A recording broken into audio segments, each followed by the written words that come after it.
All right, today we're going to jump into Aesthetics Chapter 6 Intro. And this is for our apprenticeship students in aesthetics.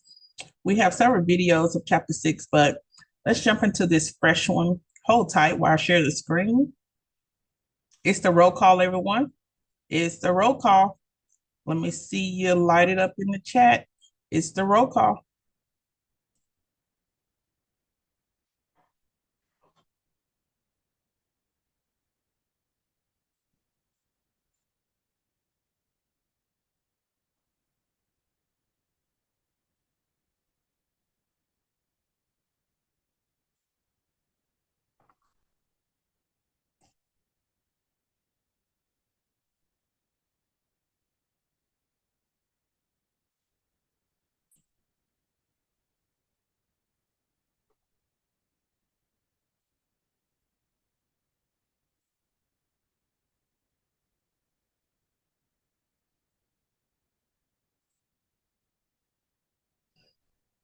All right, let's look at Chapter 6. In the fundamentals. We're in our e-textbooks, Standard Aesthetics Fundamentals, with Milady Cengage. All right, y'all. So chapter 6 is skincare products, chemistry, ingredients, and selection. One of my favorite chapters. As many of you may know or may not know, I love creating products, but I like creating products that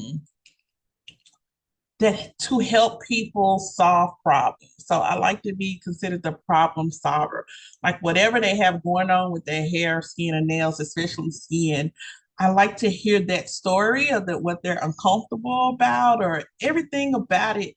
And once those problems or red flags stick out, I do like to build formulas from there. So I'm just not going my clients trying to sell product, sell them retail product, but I am more honed in on what are the ingredients that help solve the problems that we're having. Because if we can solve the problems, we can solve the problems, everything else is going to be a-okay. All right. And so we take things into consideration such as Fitzpatrick types, Golgi scales, aging of our clients and where they are on those two scales. Also, some of the things that they already have, some pre-existing things they may have going on with their skin, with their hair, with their nails. And so we take all of that into consideration. As I was stating to my Cosmo students, one of the most important factors is going to be the consultation. And not only the consultation, but the analysis. So, as an esthetician, your conversation should continue to mature that you have with your clients. The rapport, the relationship that you're building with them should be stronger. You should be that trustworthy expert. Then they're coming to you and you should not be sending them to some of the big box stores to get their retail products because, for one, you don't know what's in that. You don't even know what you're recommending is what it really is. And since you're the expert, I'm going to charge every esthetician, every beauty professional to have in hand what the client needs, which means not only do you need the skill of performing the service, you need the academic component as well for you to understand what's going on, what's in the products, what's in the ingredients. Is this product that I recommend going to take care of the problem that they have going on? And lastly, it's going to build in business. I think retail has been an area that has been lacked and looked over. But retail, and the business aspect, all of this comes together. All right. All of this comes together. And with all of that coming together, I think you'll be able to curate a great experience for every client. You'll be knowledgeable. You continue to build. And although this is, skincare products, hey, I need you also to look at this as the beginning. Every client has this conversation. You have this conversation with every client. And ultimately, I do want to say that you should know at least 3 to 5 contraindications for everything that you're going to do. How do you know those contraindications? You understand ingredients, you understand products, you understand consultation. You have actually listened to the client as they have talked to you. So, as we begin to intro into this chapter, let's take a look at our objectives. All right, let's take a look at our objectives.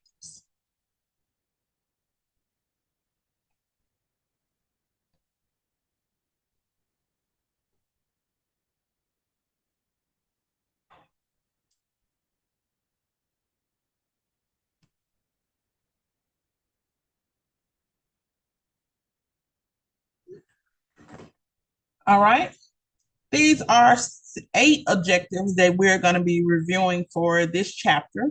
At the end of the chapter, you should be able to answer these objectives straight out, summarize them, bring references to terms from state regulations all the way down to procedures and regulations when it comes to cosmetic chemistry, ingredients, so on and so on. Number one, here's your objectives. Explain how skincare products and ingredients are significant to estheticians. Number two, describe cosmetic regulations, laws, and product safety. Number three, distinguish cosmetic ingredient sources and popular terms. And number four, describe the main types of ingredients in cosmetic chemistry. Number five, identify beneficial ingredients for skin types and conditions. Number six, select appropriate products for facial treatments and home care use. Number seven, recommend home care products with confidence. And number eight, summarize the points to consider when choosing a professional skincare line. That is always going to be important. So as we continue to move on, let's get this party underway. If you're with me, let's put some ones in the chat. If you're with me, put some ones in the chat. There we go. Okay.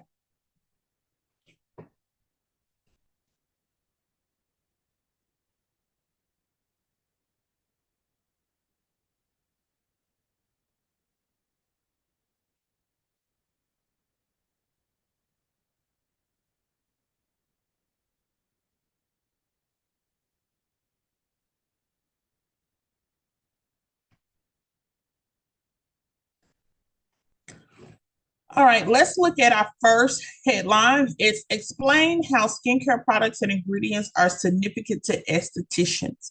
Why do we have to know this? Why is it important? We just can't do the stuff. We can't do the facials. We can't just do, you know, wham, bam, bam, just put it on. Why do I have to know all of this, y'all?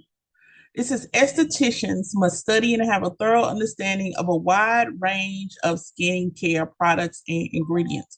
Again, there is a licensure requirement.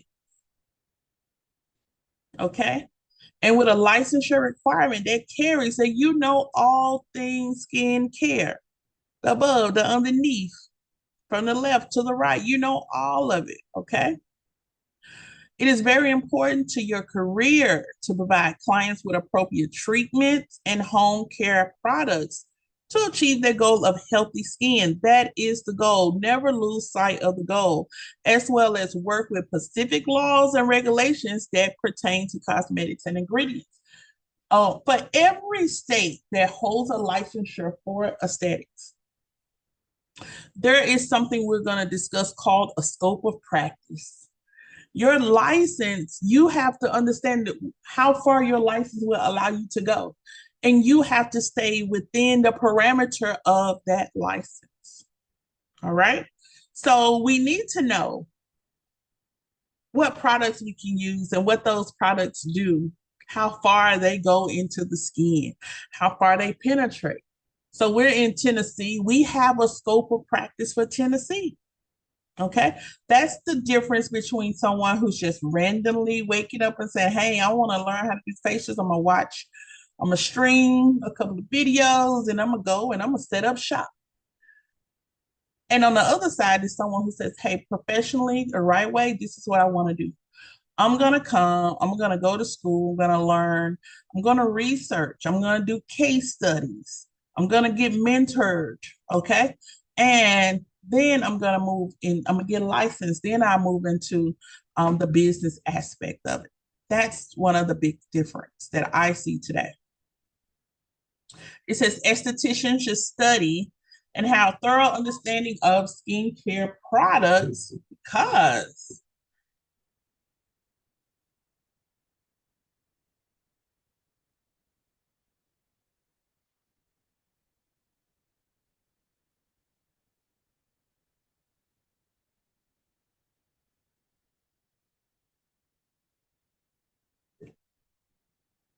okay, estheticians should study and have a thorough understanding of skincare products because it is critical to know basic chemistry of formulations. You got to know what's in the products. You got to. You don't know. Some people could be recommending something that is not in the scope of practice. You could be recommending something, and a client could be literally using something that goes against what they're supposed to be doing to treat the skin. Okay, it causes more harm than it is benefits. So you have, it's very critical that you have the basic understanding of chemistry of formulations, how things are put together, cosmetic ingredients, what are premium ingredients, all right, what are not, benefits. I to sell anything, you need to have 3 to 5 benefits of something. Also, 3 to 5 contraindications of why you can't use it and potential side effects. You got to know the ins and outs because y'all, there's a such thing as lawsuits. And as a licensed professional receiving currency in exchange for services, you are considered accountable, responsible for whatever you do. Okay. You have to make sure that component that you're well versed in products and ingredients. We're not just buying it because it smells good, it's the top trend. No, is it gonna work for me? And you know that about what's in it. Okay. Benefits and potential side effects, how to select products and ingredients based on individuals' needs, skin type, and condition. Everybody is not going to use the same product. All right. So even as coming in as an esthetician, an individual, you're going to have to buy an array of products for different skin types. Okay. And we need to know what ingredients to avoid for certain individuals and how to handle adverse reactions. Like, what's the protocol if someone's skin starts turning red while I work? Okay. Red or redness is an indication of inflammation or heat. I don't want to say burning, but sensating. And so, first thing I'm going to do is try to cool it down. We have a student calling. One moment.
All right. And so, just continuation of what estheticians should study and have a thorough understanding. You guys, I highlighted these because you will see them more and likely on some form of exam, okay? Whether in your check-in questions or on the exam. Um, in pink, it's essential to educate your clients that products and ingredients that you use in a treatment or recommend for their home care use. You got to understand what you're using and you got to explain to them why they're using it. Okay. This is all a part of that business, that communicating for success. All right. You must be able to explain the skincare products and ingredients. Okay. You need to understand proper pronunciations, definitions of these ingredients, having vast knowledge of these ingredients, and also mastering this skill will bring you much success. It's going to help build long-term relationships because they're going to trust you. Okay. Long-term relationships with clients who depend on you for expert skincare advice. You will be their go-to for skincare advice, not YouTube. Okay. Not any their next door neighbors, not what I don't want to say, major merchandise, but not those big box stores. All right. It says as you develop in cosmetic chemistry, okay, it's always evolving. It's imperative that estheticians remain on top of the latest ingredient and product technology throughout their entire career, which simply means once you finish school and once you pass this chapter, it is not over. It is simply the beginning. I want you guys to, I'm going to send you links of industry magazines, Dermascope, American Salon, for you to be a part of. Join those, get up those subscriptions. Most of them are free. Skin Inc. Most of them are free. And what you can do is, as you get those newsletters weekly or monthly, um, making it a goal, okay, to read up on your craft. This is called honing your craft. Make it a goal because what happens, it builds your intelligence, it builds your knowledge base, and you're able to service a broader amount of clients if you enhance your knowledge base. And so we're going for learning outside of just passing the test, but learning to sustain a profitable and successful clientele. Let's first look at the cosmetic regulations, laws, and product safety. In pink, you'll see in your e-book, your e-textbooks. As an esthetician, it's critical to learn laws, regulations, and safety guidelines when it comes to cosmetic products. Yes, we are building, okay, but also being careful why some products are not available in the US and some products you can find them in France. The French in Europe, they all say that they have cultivated beauty and they just let us borrow it. Okay. And that's fine. And in fact, they did. Okay. We did borrow some things, but I feel like we have built some things too on this side of the spear. And so, in doing that, we got a few regulations we need to talk about. Anytime that you see a bold term, make sure you put that down. You go to your flashcard section of this chapter and you will need to study it because you're going to see it again. And I say always understand your terms so you can understand the questions.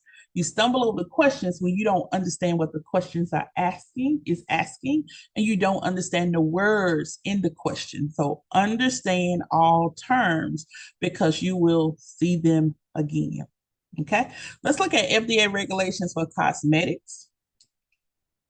It says in the United States, the Food and Drug Administration is responsible for ensuring the safety of our nation's cosmetics, which includes makeup and skincare products. All right.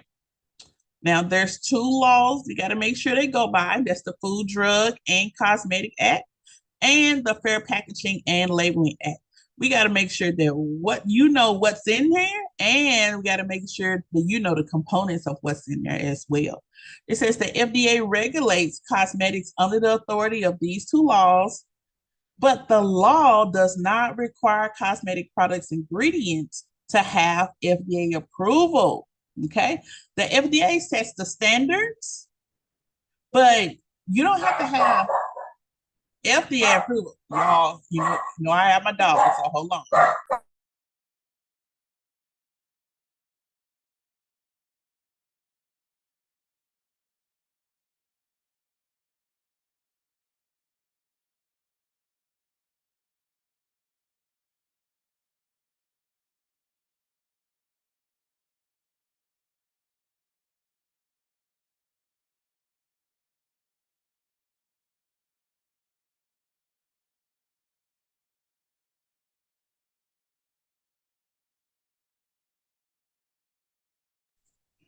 Oh, the joys of working virtually.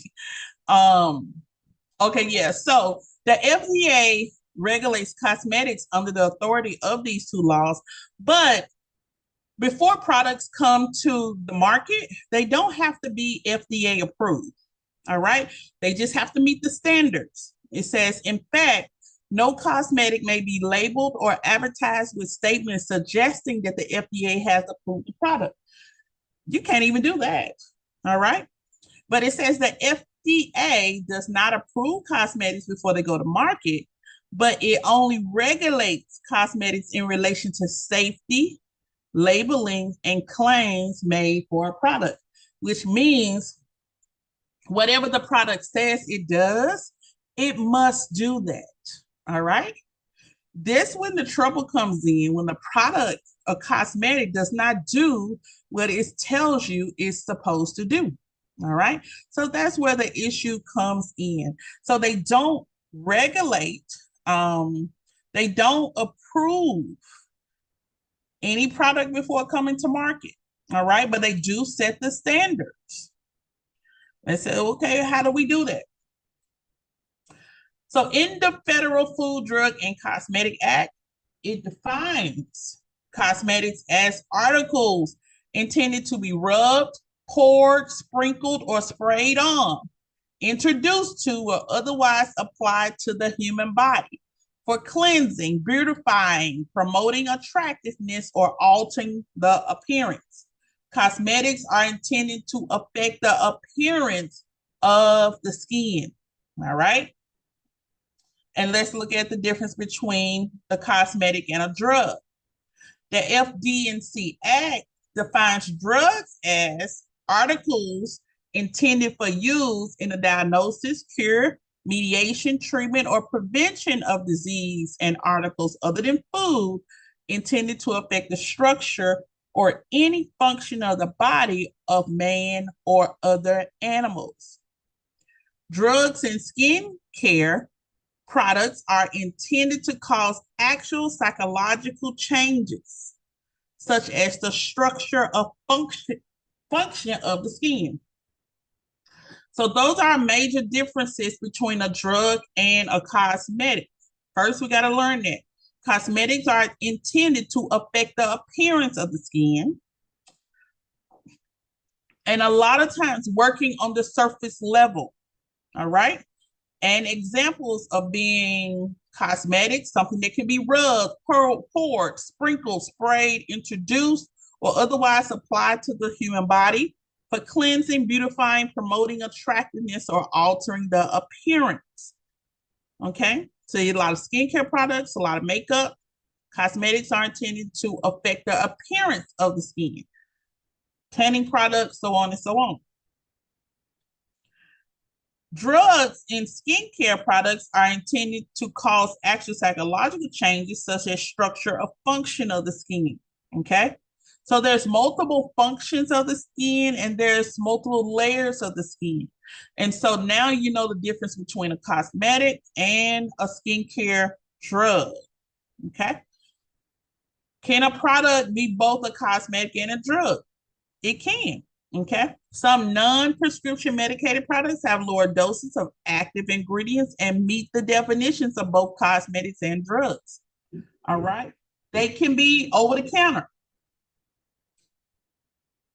A product can have multiple uses. Okay. For example, a cleanser is a cosmetic because it's intended to use to cleanse the skin. An acne cleanser with benzoyl peroxide is a drug because it's intended to use to treat acne. This type of product is then considered both a cosmetic and a drug because it has a key ingredient that treats acne, but also it is a cleanser. All right. So it's considered the cosmetic and the drug. It says, among other non-prescription, which means you don't need a prescription, purchase over the counter, you have combinations of moisturizers, okay? Some moisturizers are just cosmetic, so you just say, hey, we just moisturize, hydrate the skin. Others are moisturizers with sunscreen. Okay. Those particular moisturizers with sunscreen, you have the cosmetic and you have the drug included. And these both meet requirements for FDA. You gotta comply with the FDA when now you have the moisturizer and the sunscreen. They must do what they're supposed to be doing. Cosmeceuticals, okay, that's a term that's been created maybe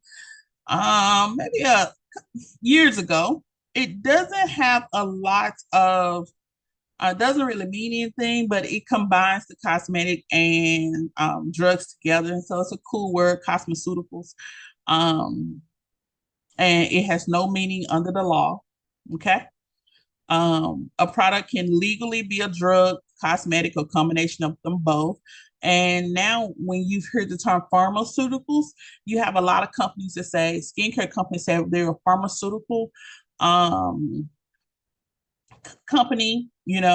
They mostly treat skincare issues. So when someone says that they have a cosmeceutical, they have cosmeceutical products, they mostly will treat issues. So they have your traditional cleansers, moisturizers, so on and so on, toners, but they treat and target issues related to the skin. So it's going to give you a little bit of drug content and cosmetic content.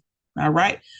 Both of these have to be met through FDA, but it's going to bring a higher grade of education for each individual and make sure, since these are targeted products, you need to make sure that it fits your clientele. I would not tell you to go and purchase a lot of skincare of um, skincare products that treat Fitzpatrick's 1, 2, 3, and your clientele is mostly Fitzpatrick's 4, 5, and 6. So you start using that product on your 4, 5, and 6. It may do the cleansing, but it does nothing for the hyperpigmentation. It does nothing for um, hyperpigmentation, dark spots. It does nothing for the rhytides. It does nothing.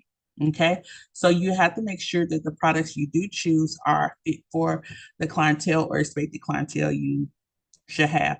I'm always going to say never invest in full lines, but see if there's intro lines that you can use. That would be awesome for those who are less than 5 years in the industry and you're starting off sweet life, independent, and not under a community and within a community salon. Okay. Now, there are products that we call pharmaceutical grade ingredients, which means they have higher concentrations and purity of active ingredients, which means these ingredients can be stronger. Most of the time, there's a major difference in marketing, there's a major difference in price as well.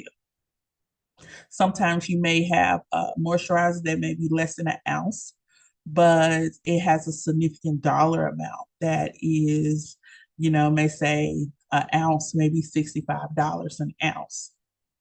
That may be because of its pharmaceutical grade ingredients, the higher concentration. You're going to get more, even though it's only 1 ounce, it is stronger than what you're using over here. Let's look at product labeling, laws, and regulations. And guys, this is just the intro. And then I'm going to go with the assignment and we're going to pick this back up tomorrow. Okay. We look at product labeling, laws, and regulations. Okay. Product labeling, laws, and regulations. Says the FDA regulations for cosmetic labeling state that cosmetic companies must list the company's name, location, and distribution point, as well as all the ingredients in the product. So you got to tell me where this comes from, okay, and what's in it. That's the law, okay? This allows consumers, me, you, to check for ingredients they may be allergic to. I need you to have those ingredients on there because if I'm allergic to something, you don't have it on there. That does open you up for a lawsuit because by law you're supposed to share that information. Okay. Ingredients must be listed in descending order with prominence, which means the first ingredient is going to be the majority of what that product is made up of. And then as you list ingredients, it becomes the lesser, the lesser, the lesser. All right. Ingredients with a concentration of less than 1% may be listed in any order. Says a fragrance must be listed as a fragrance. Okay. And when you hear INCI names, which means those are the technical names. Okay. You can't just tell me, oh, it's olive oil. I need the actual technical name of that ingredient. Can't just say, oh, it's aloe vera. It needs to be the technical name for the aloe vera. All right. So sometimes when you are looking at products and you can't pronounce it, these long words, hey, take the time, take those words, put them into a search engine, or a lot of people use ChatGPT now. Put it into the search engine so you can further understand what you're putting on your client's skin. Remember, it's your responsibility. If you're receiving currency, you're considered an expert for those services. Okay. Avoid allowing products and their containers to become dirty, outdated, rancid, or stale. It gives adverse reactions to your clients, which means you may have cross contaminated. Fungus can grow in moisture. Okay. Rancid, stale, which means they can start to, ingredients can start to separate. Products can spoil. Okay. And so, especially if you're using a line that's little or no preservatives. And so, be very, very careful with just allowing your product to just be laid any kind of way, no opening, all kinds of things. Okay.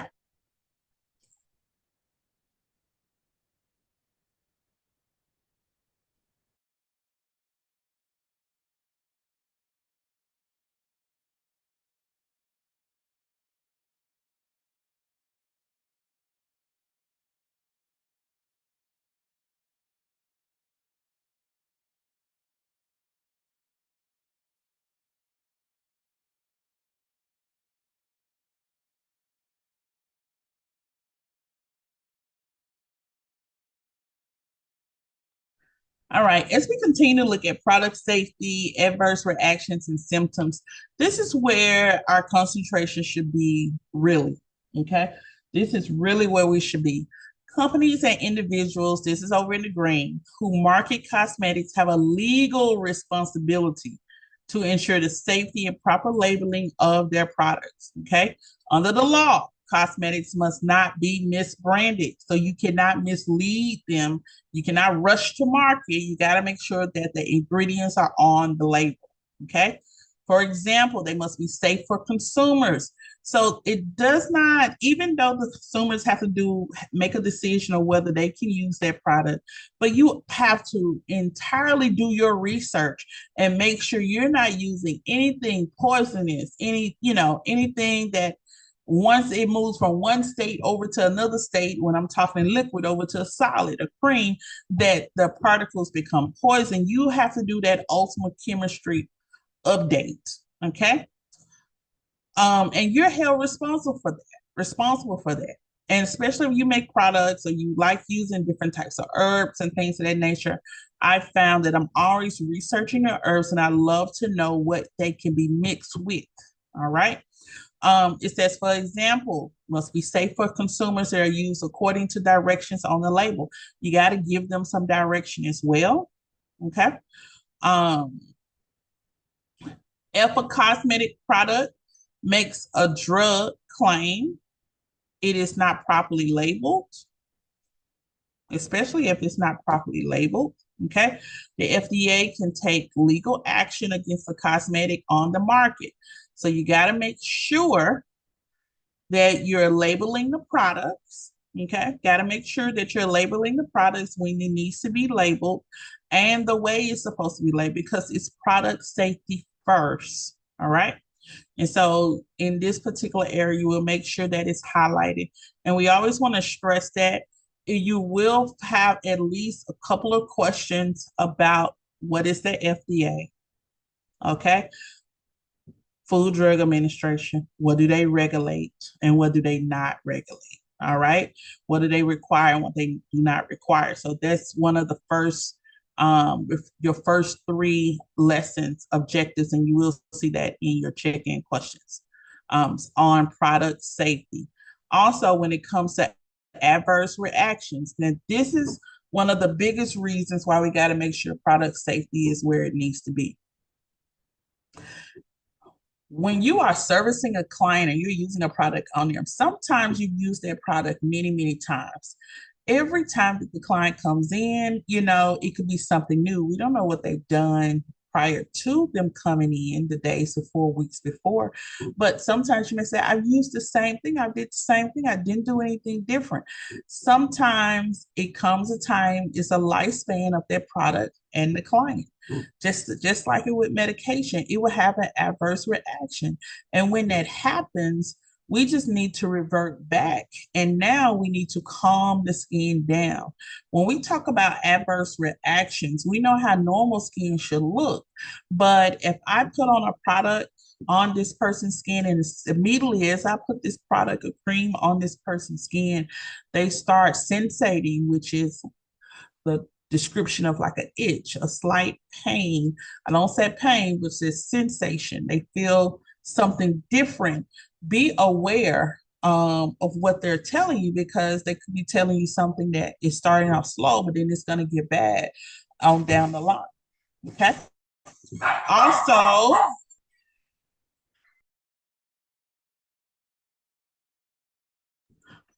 Also, when we look at adverse reactions, we're looking at the use of fragrances. So when we're selecting products, we try not to be heavy in our fragrances simply because many individuals could be allergic to fragrances. And I know for me, in my big age, I didn't get eczema issues until I hit in my 30s. Okay. So I was fine. But now I'm in my 40s, I'm learning how to control it. And things like stress, perfumes, they kind of cause issues for my skin in particular areas. And so my skin really cannot take direct oil-based perfumes. I like a water-based like toilet water, something light, but I can layer it on my clothes as much as I want to. Anything oil-based, but I cannot put it directly.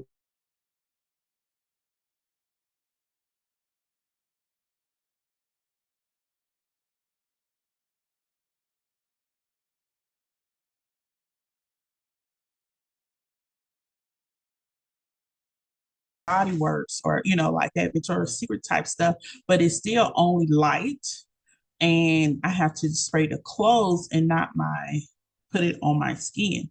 And so you'll have certain clients like that as well that have certain products that they cannot do. They love the products, but if it's heavily fragranced, I just can't focus. My skin is going to start to irritate, and it's going to cause an issue for about 3 to 5 days.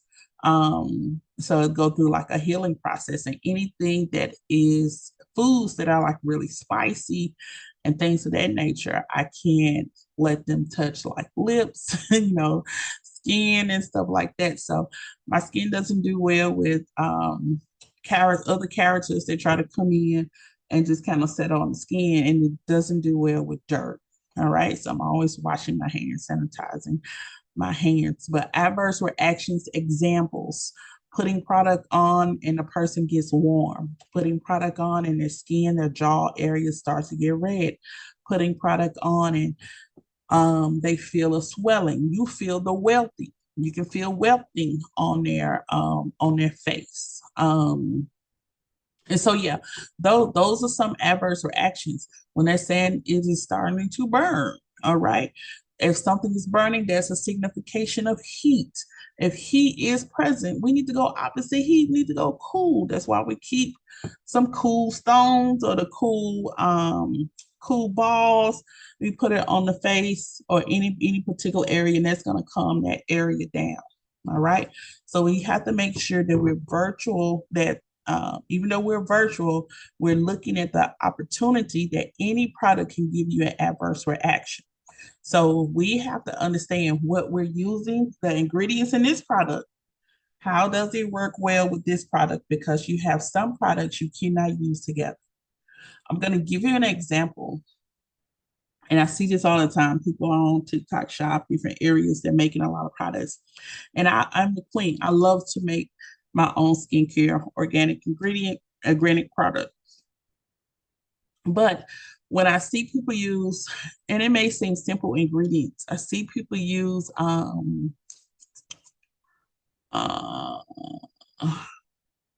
turmeric and it's an acid. It's an acid. It's not vitamin C. It's not glycolic. But it's an acid. I see it all the time. Whenever I see people using turmeric, um, activated charcoal, bentonite clay, and then they go and use like acids, right? And they'll say, you put these two together, it's going to take care of, it's going to lighten your skin and improve your texture at the same time. Um, what's the Our textbook tells us, and also your skin tells you too, two reactive, strong ingredients are going to sometimes be too much of somebody's skin at the same time. All right. And so, in fact, I would tell someone to use one product in the morning and use a second one at night. I would never use the products together because you have anytime you have acids, you have softened skin, and skin actually could peel safely, slowly, as far as enzymes. And if you don't proper neutralize it, it could continue to peel. And every time you put moisture on, it just reactivates. And not so much that it can seep and get a little deeper. We call it weeping oxidation, but it can uh, just kind of start to cause some shedding of the skin, maybe even some dark spots. It causes more issues. And so that's somebody who's doing it improper. What I like to tell individuals, a lot of people are excited about these ingredients because they know, hey, I know what turmeric does. It helps with hyperpigmentation. It cleans the skin. It just kind of becomes reactive. It just moves, but also it has a discoloration to some skin, depending on the skin type you are. If you use too much of it, it can burn the skin. Same thing with activated charcoal. Using too much of it can burn the skin. So when you're making your products, you definitely have to measure out what you're using per ounce. So only use a certain amount per ounce of the product. And there are companies that will have their products, the ingredients listed. And if you're going to make the ingredients, it tells you whatever the weight is, it should be 10% of whatever that weight is. So if I have something that's 8 ounces, I'm definitely going to use a 0.8% of active ingredients. So some people, when they do their first scoop or adding things in, they've already gotten it wrong. It's already too strong. Okay. So although things that you naturally make are amazing, but you got to have proper measurement, you got to have a little chemistry background. One of my favorite, I'm gonna put it in the chat, but one of my favorite websites to take my students to is makingcosmetics.com. Makingcosmetics.com. So usually when we go over this chapter, my students, I give them an opportunity to go on makingcosmetics.com, see the ingredients, see what they do, see the products. Actually, you tell it what you wanted to build, and it'll have a list of products and list of ingredients, all the way down to the labeling components. And it has recipes as well for you. If you want to make something, you want to make your own cleanser, it tells you how to do it, how much product, the measurements, everything. So that's something I always leave for my students to review. whenever we're on this particular chapter. So when we talk about adverse reactions and ingredients, you have to know what you're talking about, and you have to be very visual, that you see stuff. Okay, let's look at symptoms. I've highlighted in yellow this whole little area on symptoms. We were mainly talking about allergies and ingredients being used in treatments. It's good to go back to the client consultation. I know you hear me say this all the time. Go back to the client consultation. Go back to asking questions. Whenever you are in doubt, go back. Okay. Get clarity, ask more questions. All right. The consultation, along with the skin analysis, is going to tell you what's normal and what's not normal. Okay, so if my client, it says here, gives an example that eye may swell, puff, or produce tears, there's something going on. There's some inflammation, something is going on. And then you have inflammation of the skin, blisters, hives, or rashes. Whenever you see that, there's an adverse reaction to an ingredient. We first need to make sure that that product is not contaminated with dirt, germs, bacteria. Okay. Make sure it's not cross contaminated. Somebody didn't put their fingers in it. You're not using the same stick to remove the wax. You have to make sure you cover yourself all the way. And so those are just some general symptoms. But when you go and look at their consultation form and also the analysis and you're asking questions, you should be able to catch this stuff because you remember how the skin looked before you started. Okay. And then I will record if I see different things. Every time we use this type of toner, this happens to her skin.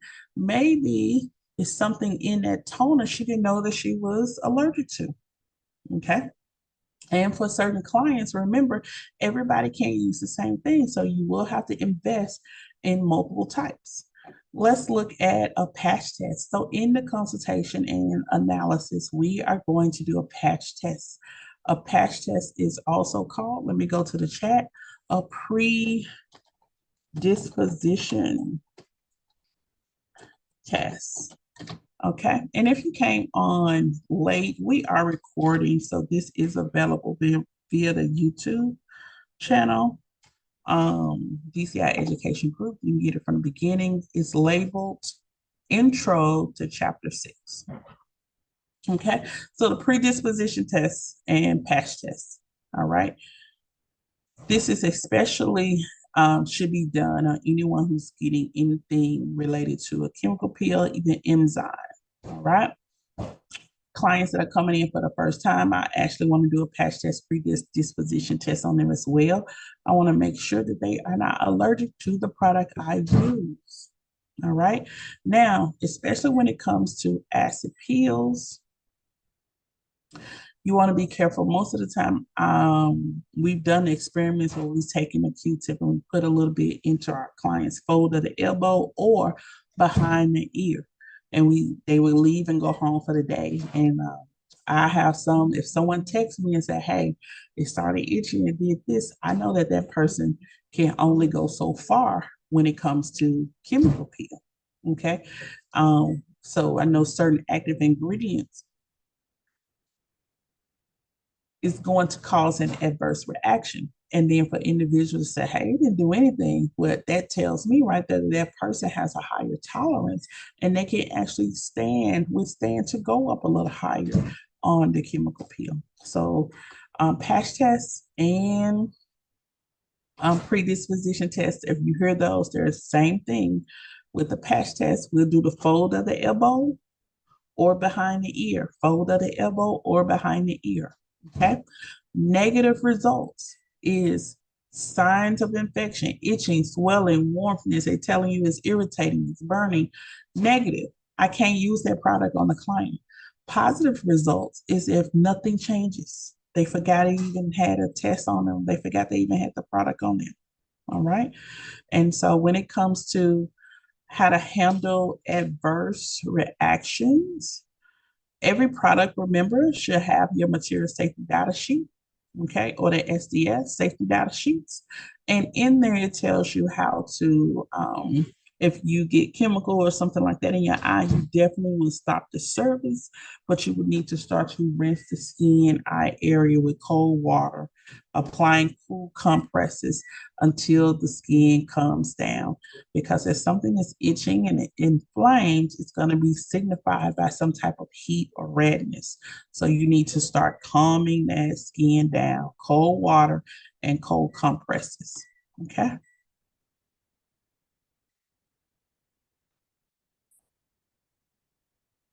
All right. So if the client contracts something from something you've recommended, I always tell them make sure they follow manufacturer's directions. Okay.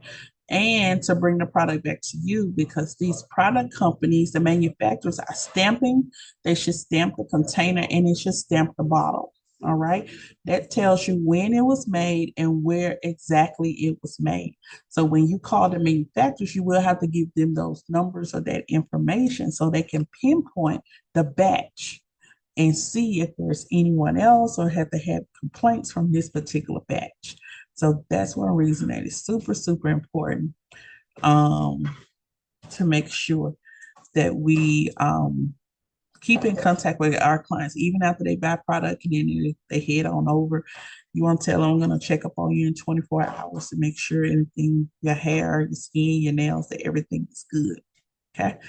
Um, and then of course we have check-in questions for each chapter. Now, between today and our next day that we meet, I do want you to look at the check-in questions.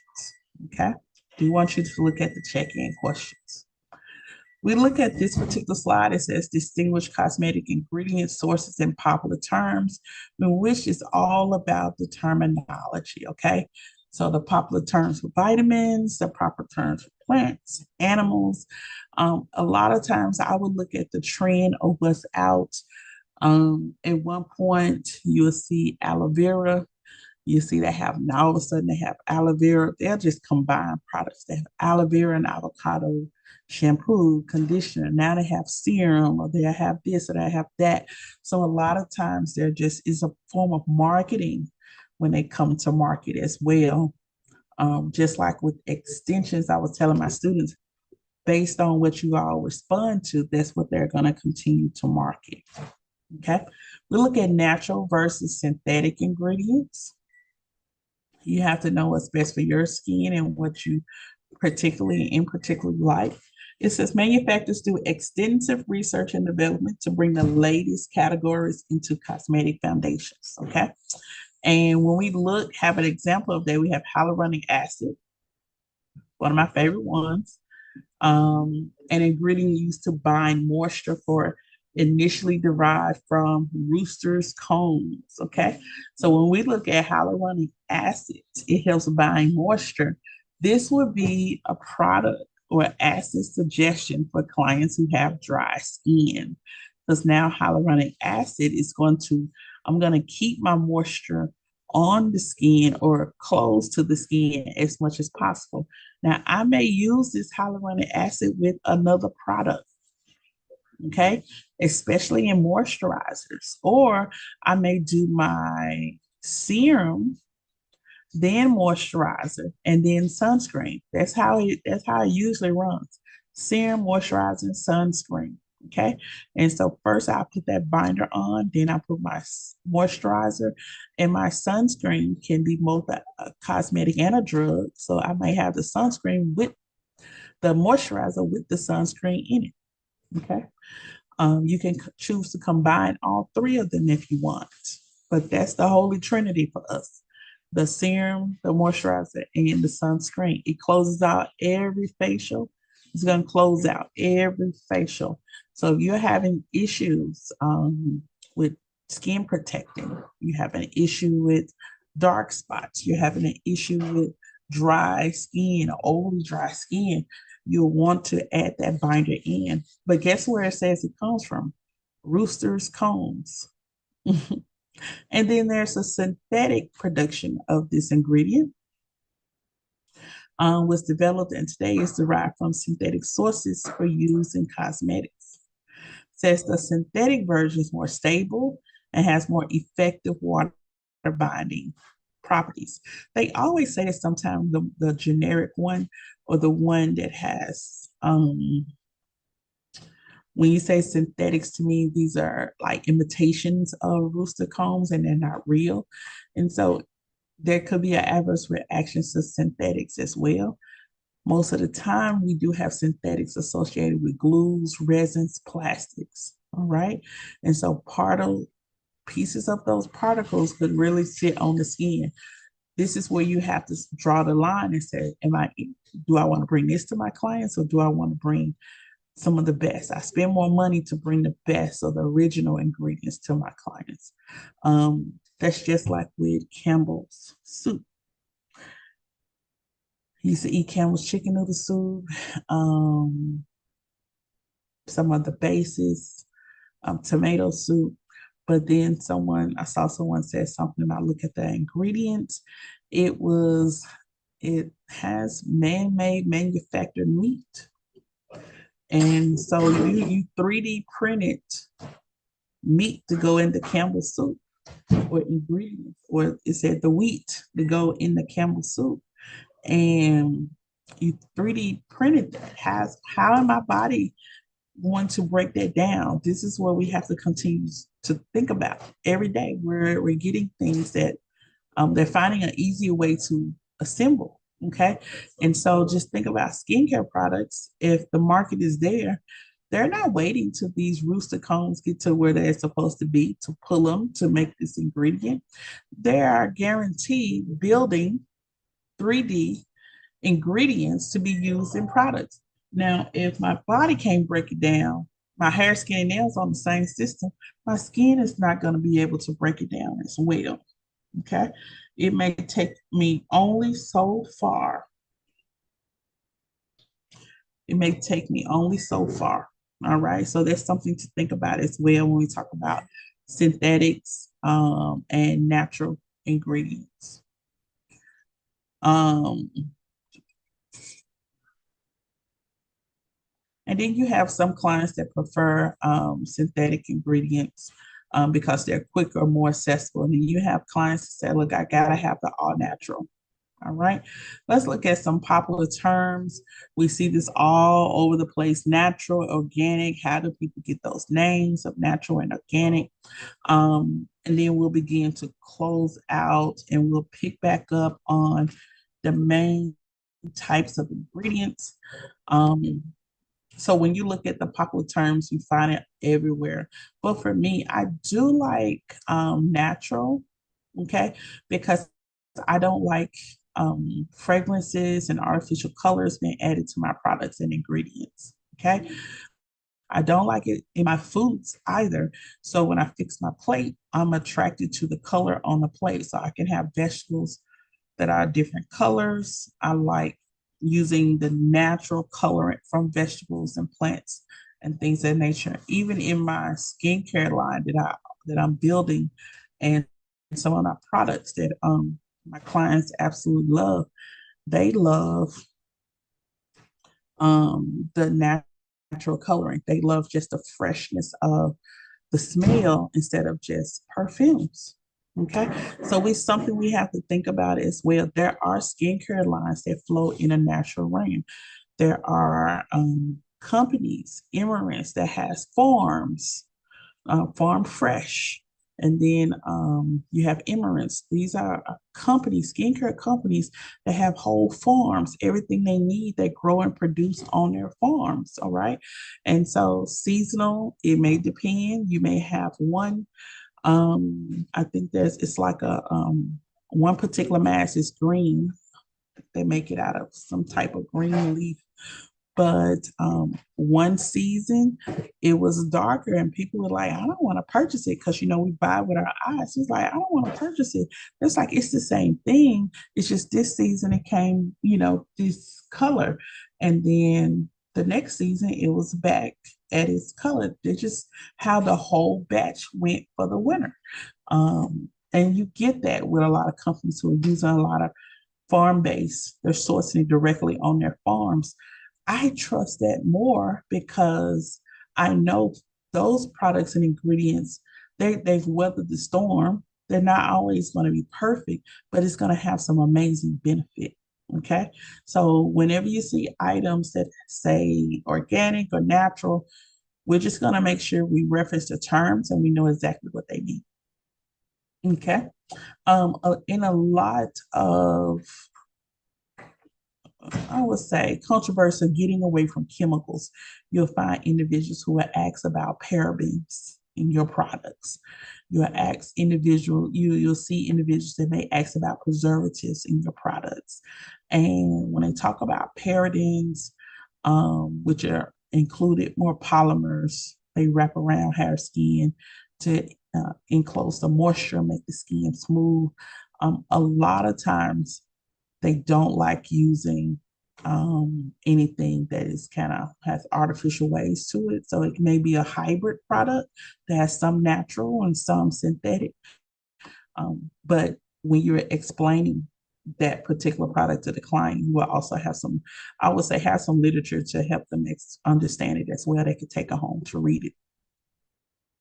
The term natural, often used in marketing for skincare products and ingredients derived from natural sources. And a lot of times it's only a little small, the FDA may regulate just a small percentage to call it natural. Okay. So a lot of times it may not all be 100% natural. And it says because there are no specific legal definition, it's often used loosely, I think too loosely. Okay. And technically, all life forms are made of some type of chemical. Okay. So even if something has a plant extract and they want to call it natural, they may call it natural, but you know it has some kind of chemical component. All right. Um, and you have to make sure when you talk about natural, you're not adding any toxicity, no toxic ingredients, no poisonous ingredients. So you do have to understand and the difference between what you're adding to the products. Even though you call it natural, you got to make sure that we're not adding anything that could cause them to be sick, nothing poisonous into the products. Organic, okay? Natural sourced ingredients that are grown without the use of pesticides or chemicals. So I would consider myself organic, a second generational farmer and urban farm right in the backyard. Okay, we start our seedlings and we go from there. Not only intend to grow and continue to grow those things that I need for my products. Okay, so different kind of herbs and then things that I like to eat. That's what I grow. Okay, then we have cruelty free. So you want to make sure that your products are not tested. These are individuals that make sure the products are not tested on animals. Okay. And then of course, vegan, no animal byproduct. So I use a lot of goat milk, and so my product cannot be considered vegan because I use milk from an animal. Okay.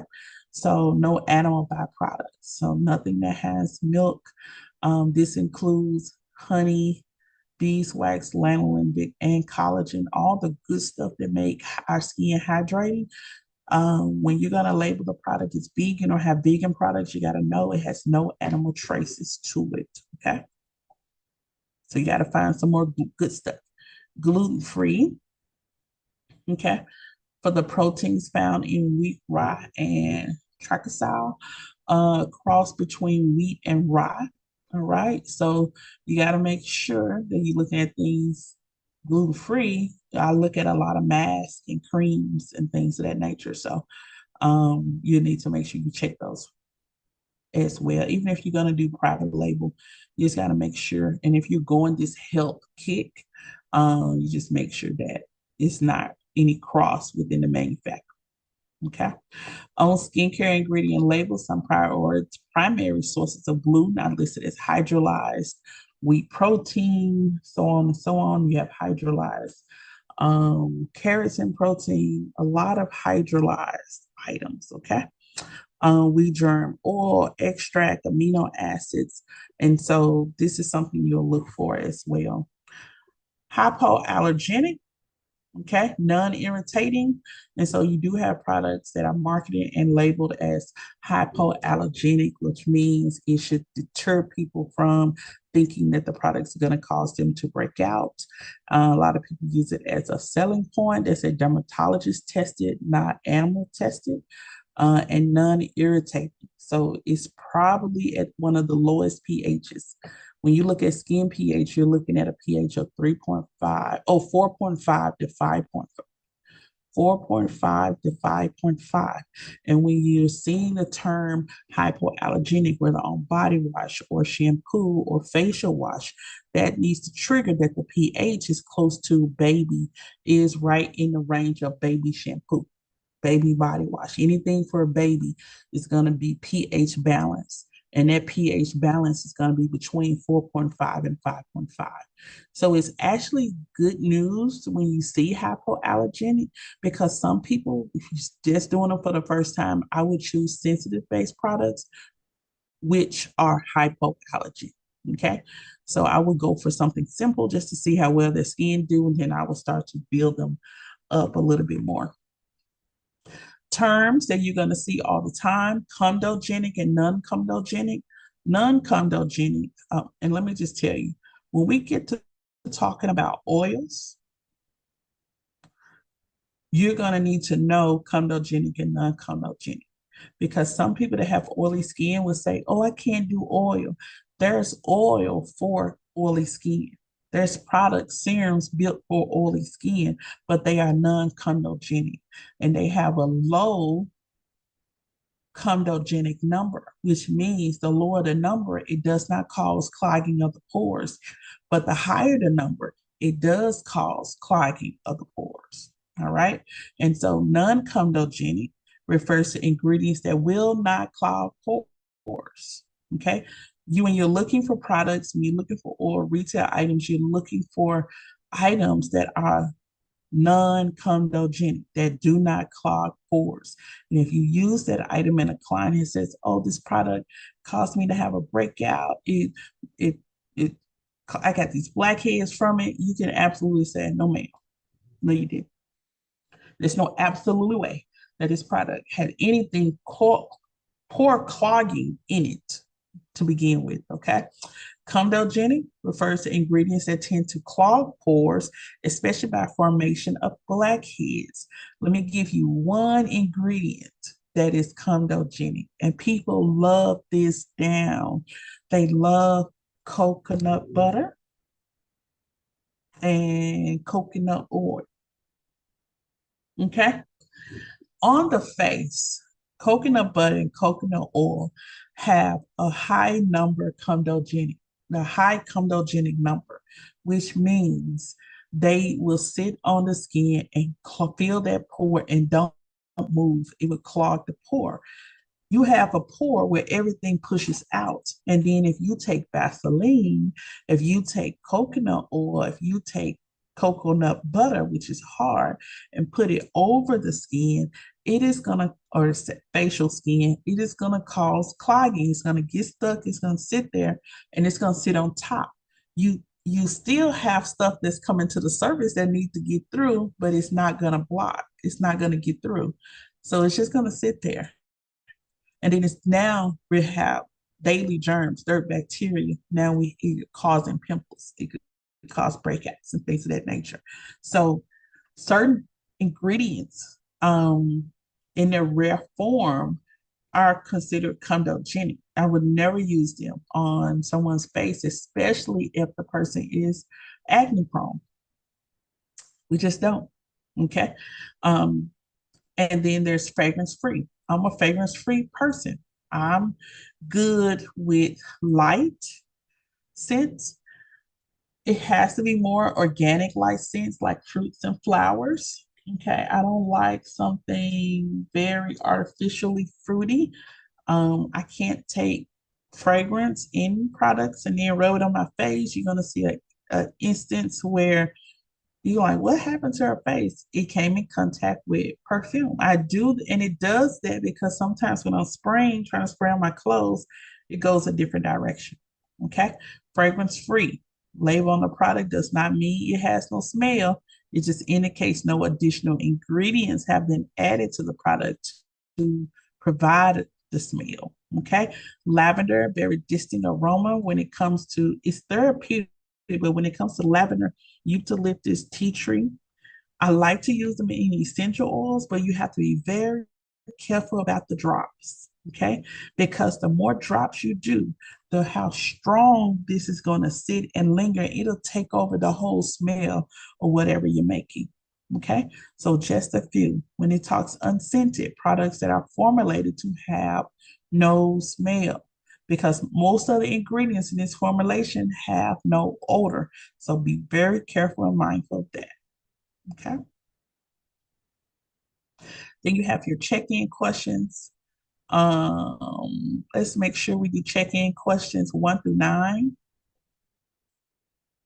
Let's start with that for tomorrow.